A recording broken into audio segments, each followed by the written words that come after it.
I'll be continue reading Mein Kampf. During my last read, I read about Hitler being rejected from painting school, and the person in charge in the school of painting advised him to try architecture. All right, I'll continue. I'm thankful for that period of my life because it hardened me and enabled me to be as tough as I am now am. And I'm even more thankful because I appreciate the fact that I was thus saved from the emptiness of a life of ease, and that a mother's darling was taken from tender arms and handed over to adversity as to a new mother. Though I then rebelled against it as too hard a fate, I am grateful that I was thrown into a world of misery and poverty, and thus came to know the people for whom I was afterwards to fight. It was during this period that my eyes were opened to two perils, the names of which I scarcely knew hitherto, and had no notion whatsoever of the terrible significance for the existence of the German people. These two perils were Marxism and Judaism. For many people, the name of Vienna signifies innocent jollity, a festive place for happy mortals. For me, alas, it is a living memory of the saddest period in my life. Even today, the mention of that city arouses only gloomy thoughts in my mind. 5 years of poverty in that Phoenician town, 5 years in which, first as a casual laborer and then as a painter of little trifles, I had to earn my daily bread, and a meager morsel indeed it was, not even sufficient to still the hunger which I constantly felt. That hunger was the faithful guardian which never left me but took part in everything I did. Every book that I bought meant renewed hunger, and every visit I paid to the opera meant the intrusion of the inalienable companion during the following days.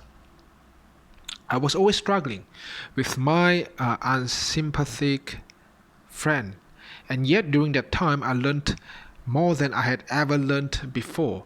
Outside my architectural studies and rare visits to the opera, for which I had to deny myself food, I had no other pleasure in life except my books.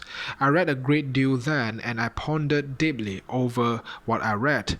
All the free time after work was devoted exclusively to study. Thus, within a few years, I was able to acquire a stock of knowledge which I find useful even today. But more than that, during those years, a view of life and a definite outlook on the world took shape in my mind. This became the granite basis of my conduct at that time. Since then, I've extended that foundation only very little, and I've changed nothing in it.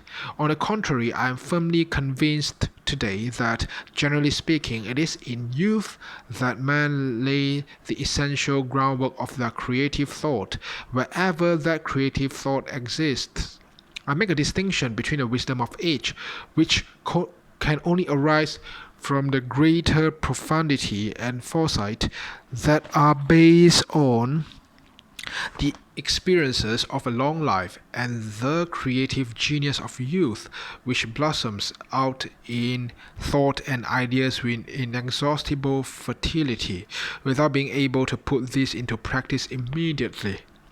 Because of their very superabundance, these furnish the building materials and plans for the future, and it is from them that age takes the stones and builds the edifice, unless the so-called wisdom of the years may have smothered the creative genius of youth. The life which I had hitherto led at home with my parents differed in little or nothing from that of all the others. I looked forward without apprehension to the morrow, and there was no such thing as a social problem to be faced. Those among whom I passed my young days belonged to the small bourgeois class, and therefore it was a world that had very little contact with the world of genuine manual laborers. For though at first this may appear astonishing, the ditch which separates that class, which is by no means economically well off, from the manual laboring class is often deeper than people think. The reason for this division, which we may almost call enmity, lies in the fear that dominates a social group which has only just risen above the level of the manual laborer, a fear lest it may fall back into its old condition, or at least be classed with the laborers. Moreover, there is something repulsive in remembering the cultural indigence of the lower class and their rough manners with one another, so that people who are only on the first rung of the social ladder find it unbearable to be forced to have any contact with the cultural level and standard of living out of which they have passed. And so it happens that very often those who belong to what can really be called the upper classes find it much easier than do the upstarts to descend to and intermingle with their fellow beings on the lowest social level. For by the word upstart I mean everyone who has raised himself through his own efforts to a social level higher than that to which he formerly belonged.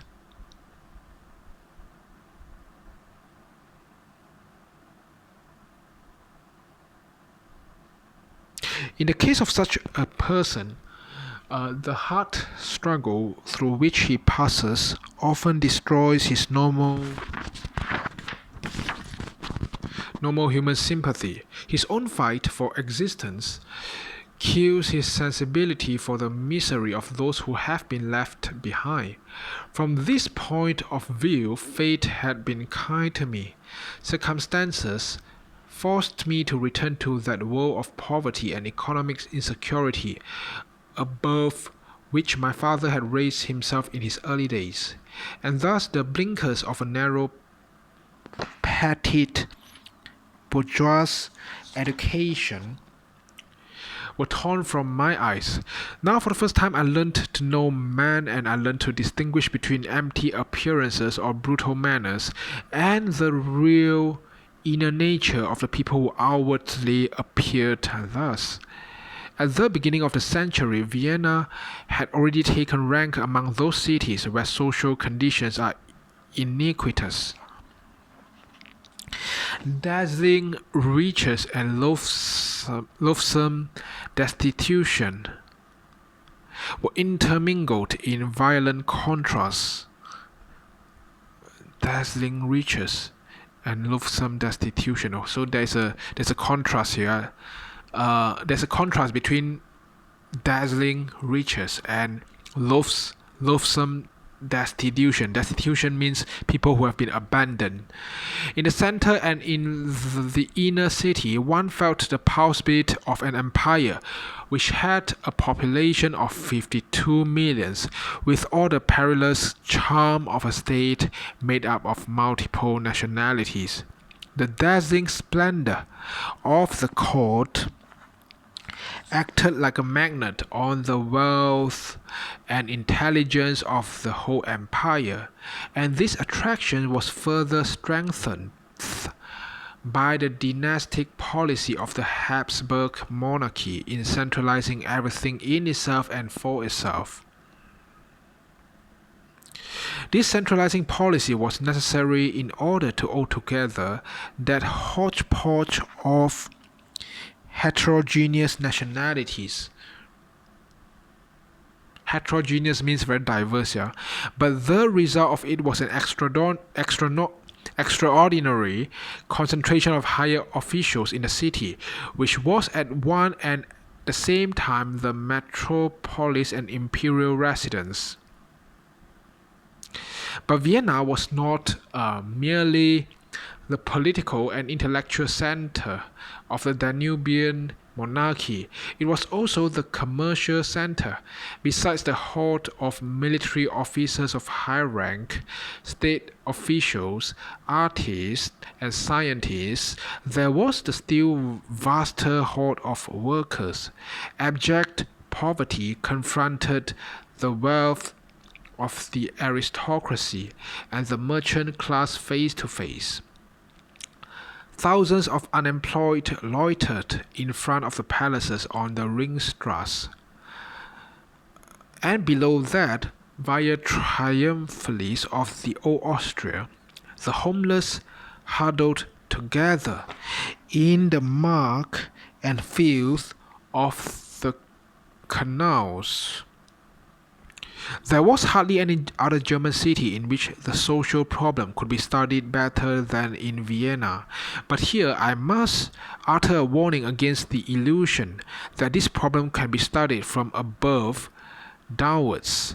The man who has never been in the clutches of that crushing viper can never know what poison is. Wow, this sentence is beautiful. It's a good metaphor. Someone who has not been under the clutches of a crushing viper. Viper is a kind of venomous animal. So an attempt to study it in any other way will result only in superficial talk and sentimental delusions. Both are harmful. The first because it can never go to the root of the question. The second because it evades the question entirely. I do not know which is the more nefarious, to ignore social distress, as do the majority of those who have been favored by fortune, and those who have risen in the social scale through their own routine labor, or the equally supercilious and often tactless, but always genteel condescension displayed by people who make a fad of being charitable and plume themselves on sympathizing with the people, open and close inverted comma, sympathizing with the people. Of course, such persons sin more than they can imagine from lack of instinctive understanding, and thus they are astonished to find that the social conscience on which they pride themselves never produces any results, but often causes their good intentions to be resented. And then they talk of the ingratitude of the people.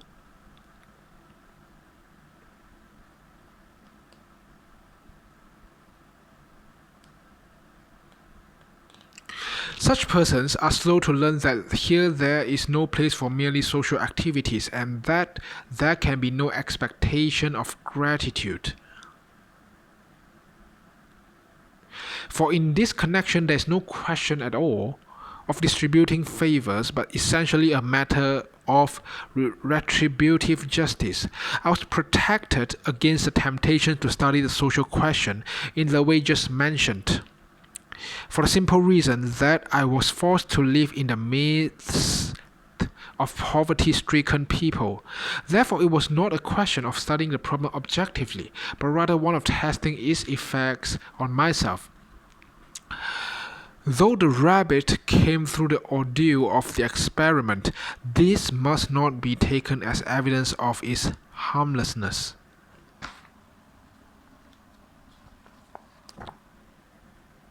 When I try today to recall the succession of impressions received during that time, I find that I can do so only with approximate completeness.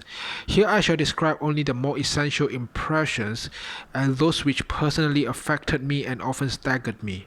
And I shall mention the few lessons I then learnt from this experience. At the time, it was the most part not very difficult to find work. I'll stop here. Today the passage seems very complicated. The vocabulary is also more advanced. I don't really understand. I have to reread them. I will continue reading another Mein Kampf some days later. So see you. Goodbye.